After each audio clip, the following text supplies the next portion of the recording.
Hey everyone, thank you for watching Aim for Survival. Today we're going to be showing you how even budget gear can save your life. Stay tuned.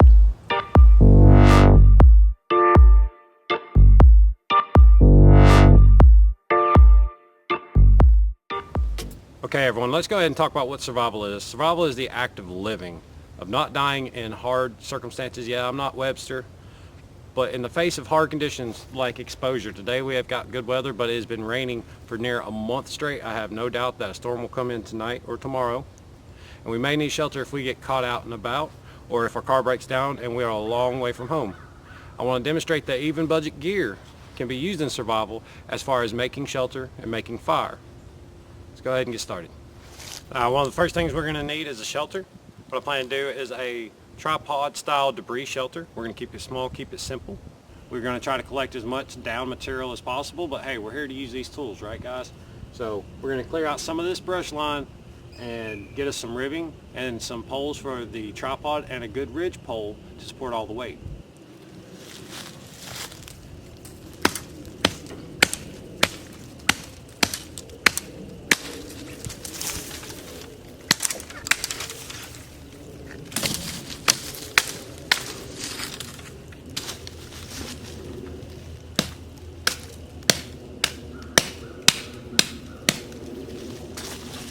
Using this machete, we're just going to work around the circumference, kind of beaver chewing through it, making sure we keep our hands and feet out of the way. Halfway through, we put this saw to work.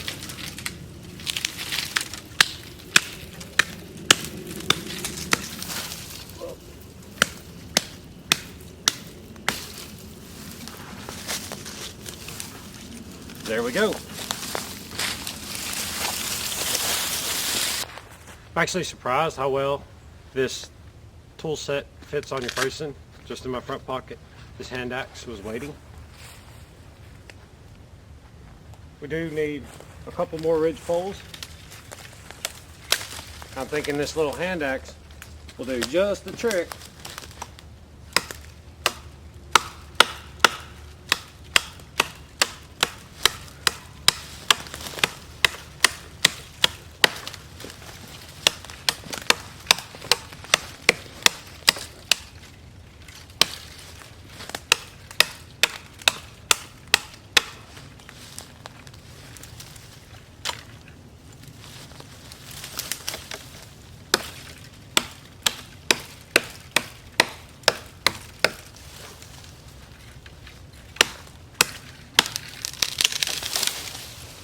Guys, that's about 3 inches in diameter.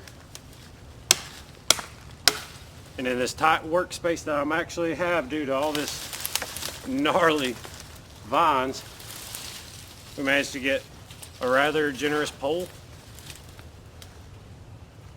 Okay, now we've got some materials for our ridge pole, guys. We're going to go ahead and put the sawback of this machete to work again, getting us some of these evergreen boughs behind me. You can chop, however, once you're inside this tree, you don't have the range of motion, so the sawback will definitely be useful. We're going to use this to thatch the walls to protect us from wind. If we were concerned about rain, as I kind of am, this will also help. Now there's no need to take the whole branch, just the ends will do. We'll make a small pile of these and then we'll put it together. We do have thorns.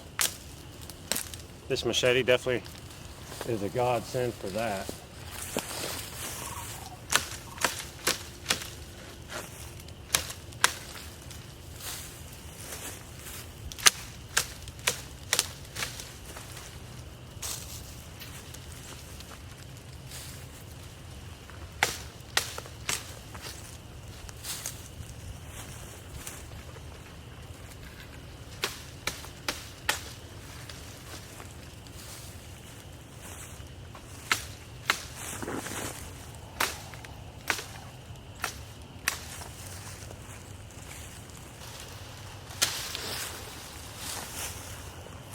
Guys, I love the hacking, slashing motions of this machete. That sawback is definitely a godsend. when it comes to getting into those tight areas. Okay everyone, I have my poles right here, and I have a large stack of evergreen boughs. I'm gonna go ahead and process some of these poles out, get the branches off, make a little extra firewood for later.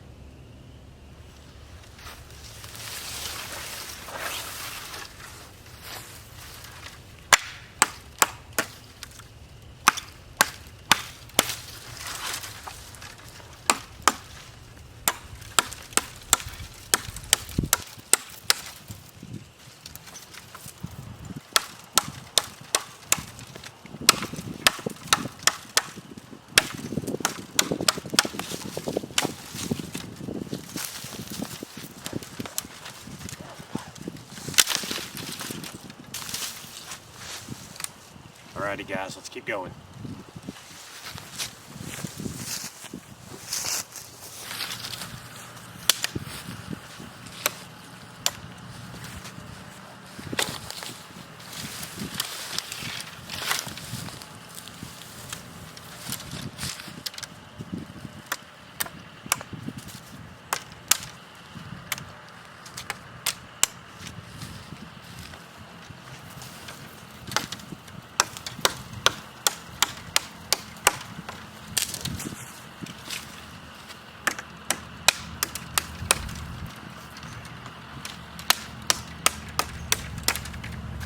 Little hand axe does a pretty good job. Again, it'll shine when it comes to the fire making.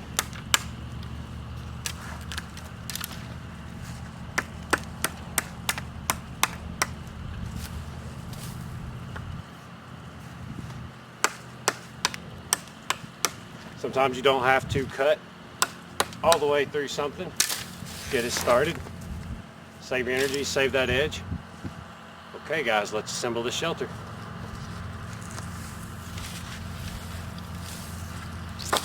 Okay, now we're going to assemble the basic rib structure of our lean-to. We're going to take about 4 foot length of rope, of paracord that came in the kit to be precise.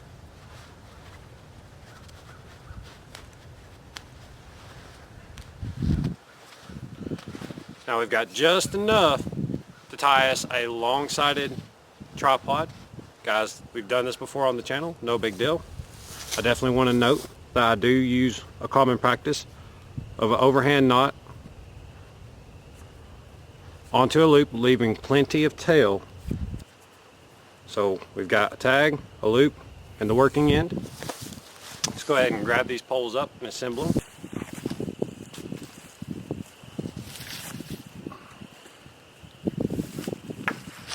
Okay, I know the thickest piece is going to be my ridge pole. I'm going to figure out about how tall I am, and I'm going to work from that point forward. Again, I have no need to cut the ends off of here, it'd just be a waste of blade. I do want to point out, while tying these together, I only want to use one piece of rope. So I've created my X with my legs, and I have the ridge pole itself. And I'm going to just reach across, pull a little bit of the working end through the loop, making sure not to cover the tail up. Then cinch this down. This 550 cord should have no trouble holding the weight I'm about to put on here. But we're still going to go around it 3 times. And we're just going to tie a couple overhand knots. Now we have a long tripod. Now this is definitely flimsy and a little tall. That's no big deal. If we wanted to make it shorter, closer to the ground, we just spread those legs and boom. Now guys, you want to be careful about this right here.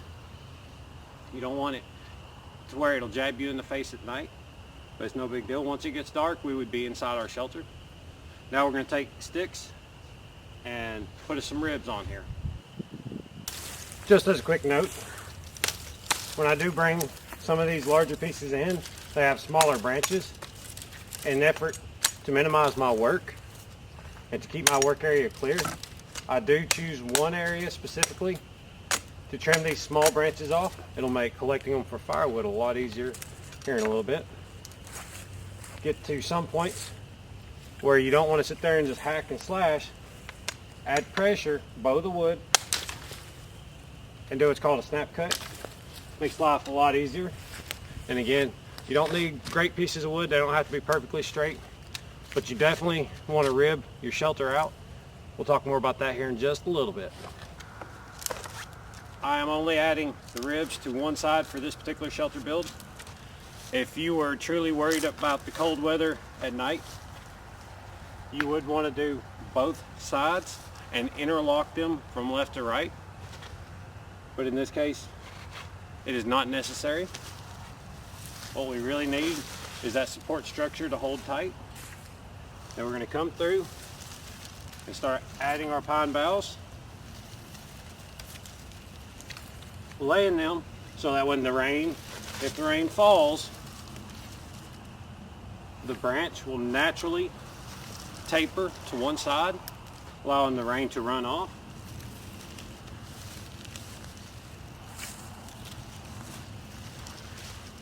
It'll take a lot of these pine boughs, and if you haven't noticed, I do have a large pile, about 2 times as much as I expect to need. Let's get to it. One of my objectives as I do this is, again, not to overheat, not to work no harder than I have to, but also, as you see, the sunlight inside the shelter, I'm wanting to cover that up. The wind will be coming from this side tonight. We do have natural coverage from the trees here. My goal would to be either seen or to be seen. I need to be able to look out for rescue options. Of course, I am on the farm right now. So looking here, we've decided to go with a long tripod lean, and we're going to go ahead and block off the front side or where the door normally would be. This will allow us to have a fire right out here in the open, be able to lay next to this fire, manage it without having to get out and expose ourselves to the windy night air. And again, you would want to keep every bit of the daylight out of the shelter. Right now I see several gaps, but again, it's all about using what materials you have and using them well. We'll go ahead and start covering up this side and then enclose the back. It will take a lot of material and a lot of time. Make sure you think about this. If you get hot, make sure you layer down. If you get tired or overheated, take a moment, cool off. In this case, I'm more worried about getting my clothes wet. It is December. Let's get back to it.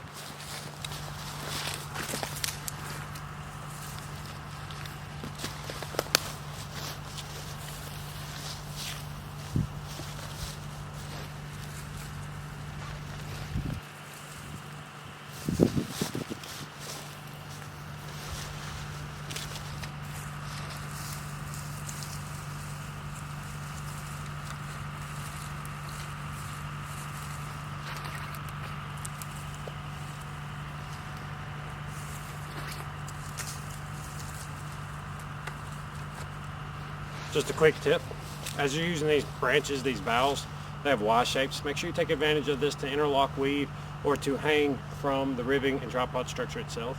It'll make life a lot easier and your shelter build a lot quicker, and you won't have to use near as much rope.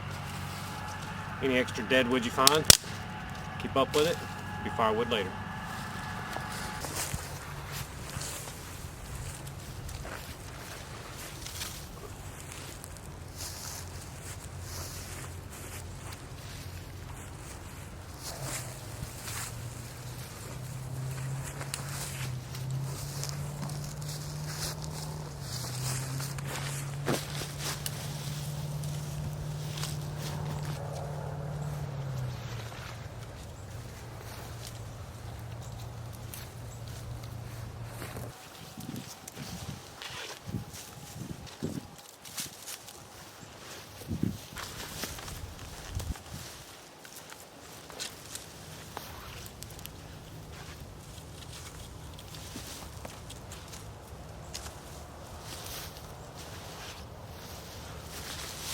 So as you see, guys, this is definitely a stealthy option if you did need to stay hidden.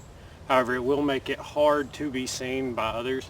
It's going to be beneficial in an aggressive, non-permissive environment. Just keep that in mind. you might want to add some color, contrast, or movement, maybe a flag or marker of some kind. Once we have smoke though, we can just throw these evergreen onto the fire and it will produce darker smoke, highly visible, especially on a day like today. So your shelter could be cannibalized.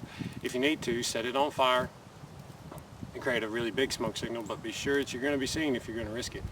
Let's keep going.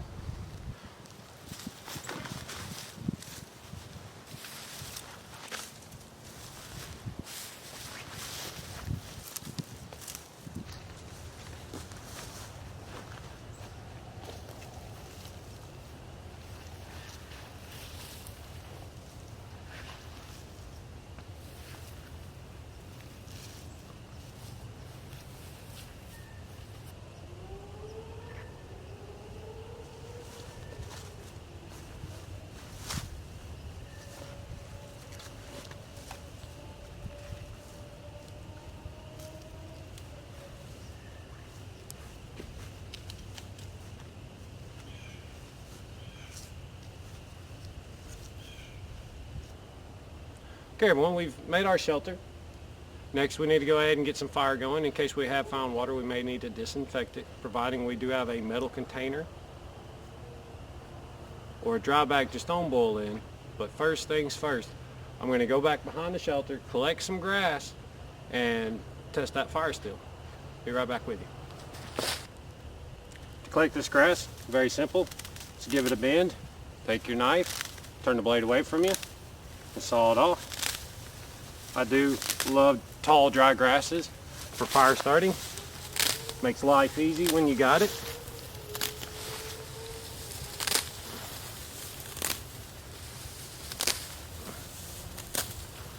Again, notice I am holding this blade cutting away from me.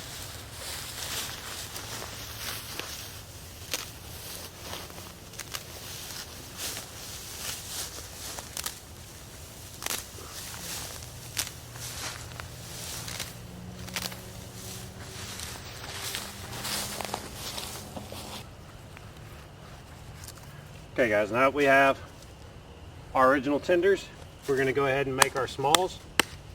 This hand axe makes perfect kindling, especially once it gets over a certain size. A couple good chops, and you don't have to put your wet boot on it. But again, these super fine smalls are what we're going to be looking for. I'm using just a piece of old bark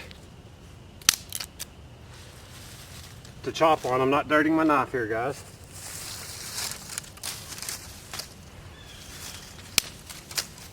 Organizing as I go. I am putting my smalls with the smalls. And I do have some super smalls here. We'll set them aside. Probably break them off by hand.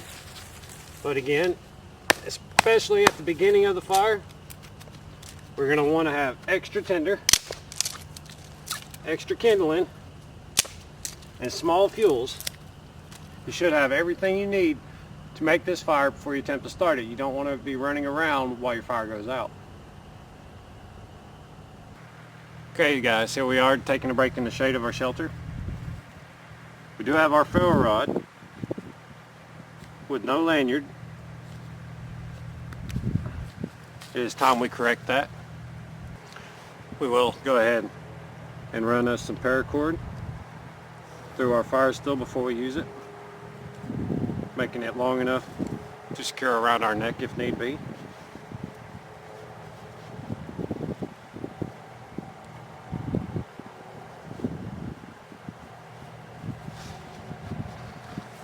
Okay, so when making fire, you definitely need really good dry tinder. We've got that right here in the form of dry grass. We have our fire still, our 90-degree spine on the back of our knife, trying to keep up with all our tools here before the fire gets going. We have collected a bunch of small material that will catch right after. Now this ferro rod is a little different in that it is One side magnesium and one side fire steel.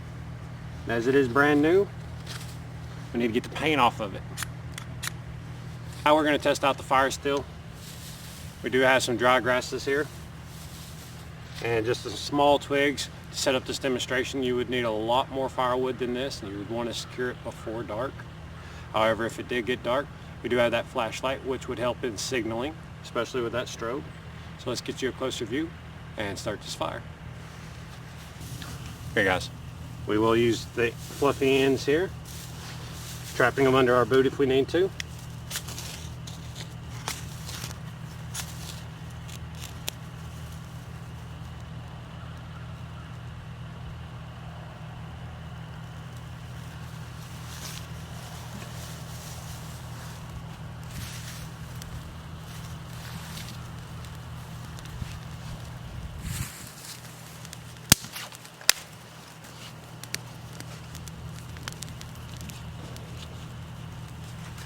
Keep up with that ferro rod. Put that knife away immediately. Make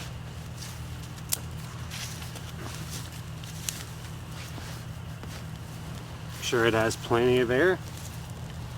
Start adding your fuels. Well, everyone, I'd like to thank you again for watching Aim for Survival, showing that even with the budget items, you can fulfill the priorities of a survival situation. If you haven't already, smash your like button, comment down below, subscribe, stay tuned, and guys, when you aim for survival,